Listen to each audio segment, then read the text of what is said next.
Let's start with this reparations debate that comes up every so often. We've had this before.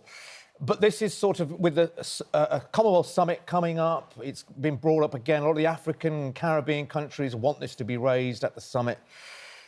King Charles has said that, he's talked about, we need to have conversations about a painful past.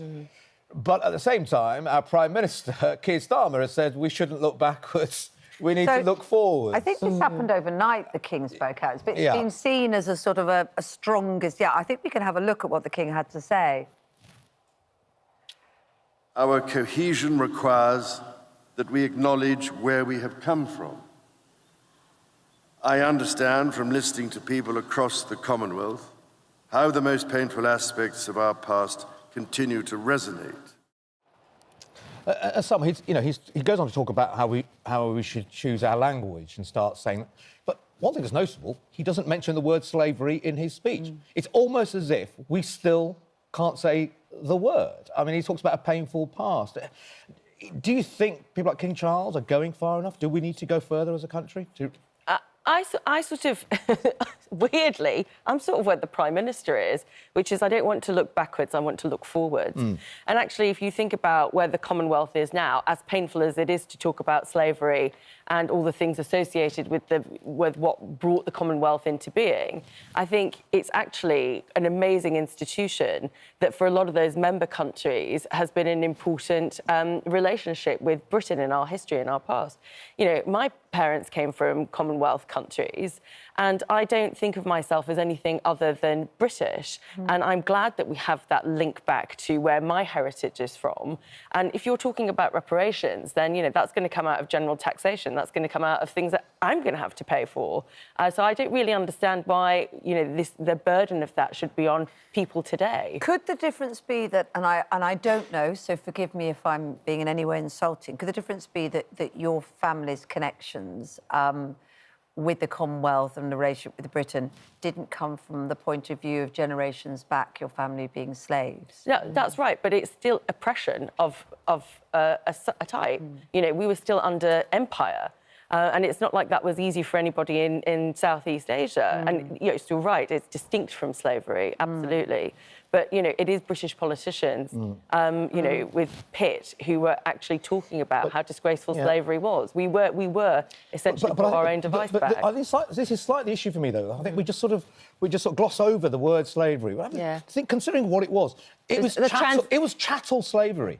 It was only 200 years ago, which isn't that long ago. People talk about Roman slavery. That's thousands of years. This is 200 years ago. The legacy of which we are still living in today, the reason why we still have inequality and racism, people will argue, is because of a consequence of slavery, which was built on racial division and racial lines, and to say that black people were inferior, that they could be bought and sold and executed if they didn't play along with it. I mean, it's pretty horrendous stuff. Yeah, of course. The transatlantic slave trade was on an industrial level. Let's put, I think that's one way to describe it. I mean, it was very organised. Lots of countries were involved. Obviously, the UK, the Portuguese, the Spanish, many others were involved as well. I think in our country, we actually sort of embargoed that happening from about 1820, and then it took a while longer to rule it out. And, of course, there was another thing... Other countries were later. Yes, other countries were later, Kate. There was obviously an issue that some of those people who were slave owners were compensated at the time for when they told they couldn't have slaves. A number of those slaves carried on working for them because that was the only place they could work on some of our Caribbean islands, at that time. So I think, acknowledging what happened is really important. But my concern is that the reparations discussion will end up sort of, just going nowhere. There was a report last year from, I think it was Heirs to Slavery, who said that the amount of reparations the UK alone should be thinking about is in the order of £18.6 trillion. That's 6 times our GDP. That's not going to happen. However, there are things that could be done around, for example, historic debt. Some of the trade agreements, I have to say, that even happened post-World War II were quite negative and punitive to some of the countries within the Commonwealth. That could be looked at as well. And, of course, there's the whole issue around climate change, what more we can do in terms of trade, but also education as well. So whether that's called reparations, maybe not, but there is certainly something more we could do. Sorry. In The Guardian story, number 10, it says, is ruling out out paying reparations. We know that, you said that very clearly. But also ruling out apologising for the British role.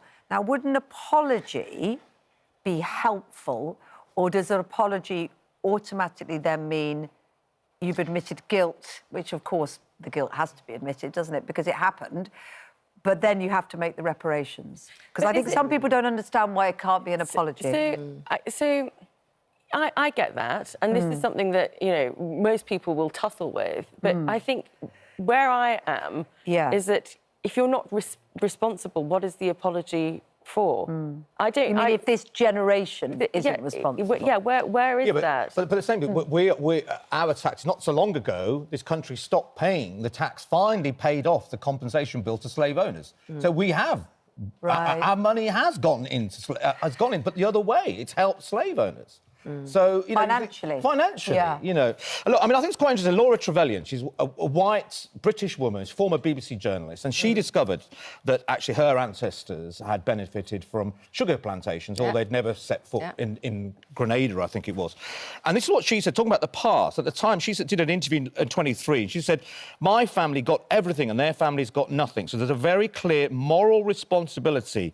Slavery is just not in the past. There's tremendous rural poverty in Grenada. There's a lack of opportunity for many people, a legacy of poor health and inherited trauma. So the idea it's in the past, it just isn't. The argument, but it was hundreds of years ago, doesn't really wash. Well, I mean, she gave £100,000. Some people said, you know, it's just token amount, but she's done something out of her own pension, apparently. Yeah. So, well, I mean, families like hers benefited. They became part of an aristocracy, and to be honest, generations down the road of those families continue. Money makes money, and they continue to. So I think whether individuals there's an argument doing there it is fine. to go actually whether it's not the public purse, but can we identify families or institutions or organisations that have commercially benefited? I mean, you know, the Archbishop of Canterbury, Welby, has also acknowledged his own links with his family in the slave trade as well. And I think what we're seeing is more of these, you know, descendants of those slave-owning families stepping up and doing more and acknowledging that actually today their fortunes in life are very much linked to what happened all those years ago. Look, I think what's interesting is having the conversation, isn't it? And I think it's slightly difficult. I think Keir Starmer's going to regret sort of trying to close down the conversation. I think at least have the conversation. That seems to be a slightly... I don't think he'll be able to totally close it down. And what we're sort of hearing overnight is the language has changed slightly to let's talk about it and talk about it not cash, not trillions paid out, but actually something more we can do. And that's a positive thing. Right. Well, talking of money in different forms of money here, the budget, less than a week away now, next Wednesday. The latest, because we've talked a lot about it in the days and weeks leading up, haven't we? The latest seems to be that Rachel Reeves has confirmed she's going to make changes to fiscal rules in the way that the government can view governmental national debt. And the suggestion is this is potentially sparking the markets. Jeremy Hunt has been very specific about how he thinks it's a bad thing. It will affect mortgage rates. What is going on here? Can anybody explain clearly? Because it appears to a lot of people like more sort of jiggery-pokery, more rewriting of the rules, things we didn't know about before Labour came into power. Caroline, I don't know whether... You know, what's happening? So, I mean, this isn't a new discussion around how you look at investment, not in the day-to-day, but also investment to create growth, create jobs, and therefore borrowing on that basis, or what you put on the books to identify where you can get spend from. Right, so you can borrow more if the country looks richer. So if you can allocate things as assets rather than debt... Yes. It gives a kind of accounting position of things being more stable. Is that the nub of it? Sort of. There's self-imposed treasury rules. So, if you imagine you're going to your bank manager and you're saying, I want a loan for this amount of money, you need to look like you're a better prospect. So that's exactly right, that you've got to be able to show that you've got a little bit more. Because the bank manager, like any government that's going to be able to borrow, is going to say, can you pay me back? Do you have something that I can take? And that's why they're talking about creating these assets because they don't want to spook the markets in the way Liz Truss did when she talked about cutting all these taxes because, you know, quite rightly, all the people who provide loans were saying, can you actually pay me back? So it's about showing that actually you've got enough to be able to cover what you're borrowing. So when Jeremy Hunt, now Shadow Chancellor, former Chancellor, of course, says this is going to put up mortgage costs, that's going to make people's ears prickle. Well, it is. There's a bit of rich coming from Jeremy Hunt and the Tories, given what happened under in fairness, he'd come in to stabilise things. Well, but he was still in the government and what have you, and he was still there. I think so that's unfair in terms of retrospective. But does he have a point? Because people will be worried about it. But other people like the former, you know, head of the Bank of England, Mark Carney, Andy Haldane, people like Jim O'Neill. These are, you know, serious economists. They have said clearly that, you know, for the country's economy to grow, you've got to invest. And it's not unusual for governments of different persuasions to look at investment in the sort of future rather than just paying down the day-to-day. So if you're, what you were saying, Sam, if you're saying, I just want money to pay the wage bill... I'd like to invest in a 9-bedroom house, but I can't afford it, OK? So the question is, all the economists, I would agree with the economists, you know, most Tories would agree with the economists that you need investment.